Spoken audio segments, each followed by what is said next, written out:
Welcome to our guide on how to appear offline on Snapchat. Let's explore how to manage your online presence better.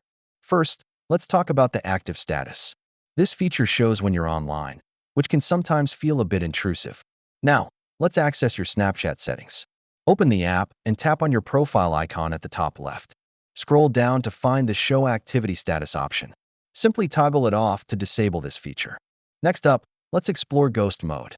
This feature allows you to become invisible to others on the map.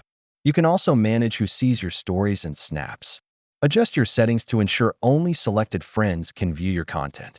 Here are some extra tips for keeping your Snapchat interactions private. Regularly review your friend list and adjust your privacy settings as needed. Remember to explore alternative privacy settings, like who can contact you and who can view your location. To recap, we've covered how to appear offline on Snapchat by adjusting settings and using Ghost Mode. Take control of your online presence. If you found this guide helpful, don't forget to subscribe for more social media tips and tricks.